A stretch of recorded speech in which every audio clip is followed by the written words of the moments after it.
article 80 ak yeneen yi ñu topp. dafa jot mu am assise wala ab lël boo xam ne day dajale ñi seen xam-xam màcc ci wàllu presse muy yéen taskatu xibaar yi ak ñun député du peuple ngir ñu waxtaan ngir ñu càmbar lépp luy këyit lépp luy article lépp luy yoon bi nga xam ne mooy wax ci liggéeyu journaliste mooy wax ci information ngir ñu xool li nga xam ne mooy dëgëral liberté de la presse pour informer juste et vrai ñu dëgëral ko ñu dooleel ko ngir tamit ñu jëm si dindi li nga xam ne moom mooy néewal doole journaliste ñu dindi ci li nga xam ne moom mooy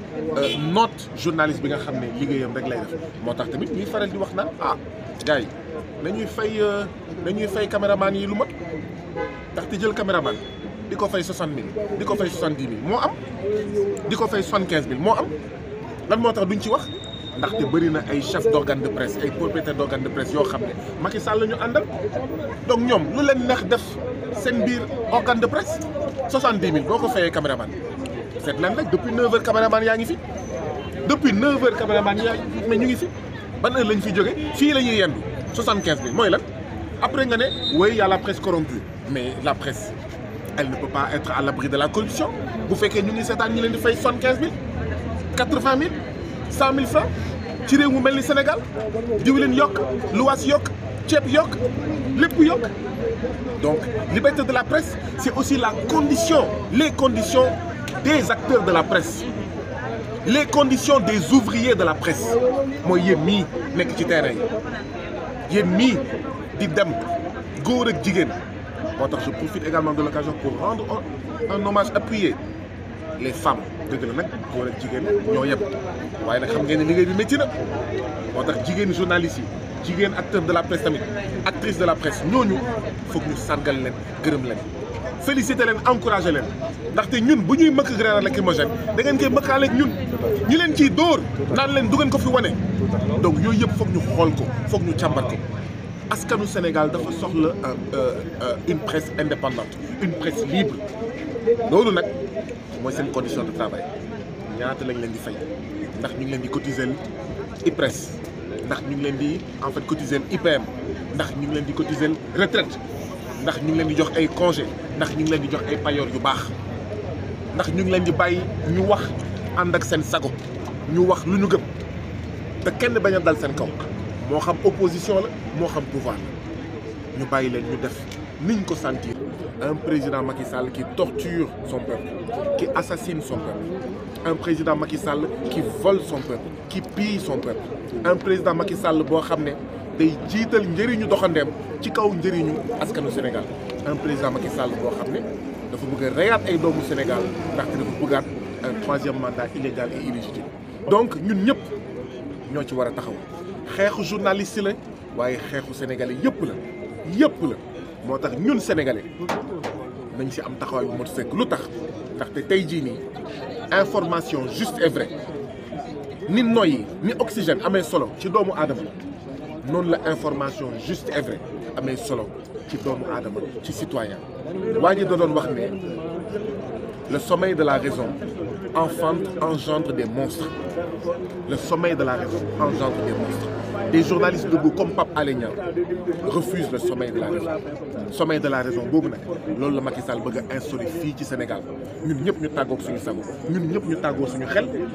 lu mu def ñu ne waaw lu mu def ñu ne baax na loolu nag la ñu wax ne du fi am tey du fi am ëllëg di féliciter Pape Alé Niang di féliciter tous les journalistes debout li ñu def Pape Alé Niang nag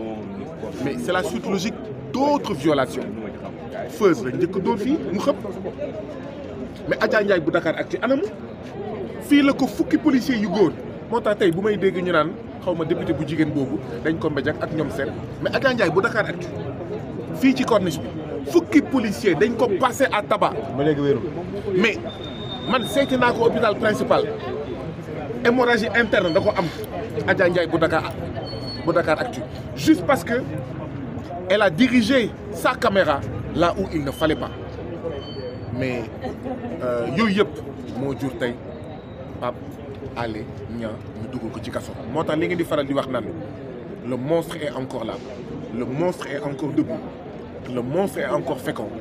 dëgg la may wax sénégalais yi ne déet bu ñu seetaan journaliste yi bu ñu jàpp ne mbiru Pape Alé Niang mbiru taskatu xibaar yi déedéet mbiru Pape Alé Niang suñu mbir la ñun ñëpp ndaxte bu ñu paree ci Pape Alé Niang dinañ dem ci beneen journaliste waaye bu ñu paree ci presse dinañ dem ci parti politique yi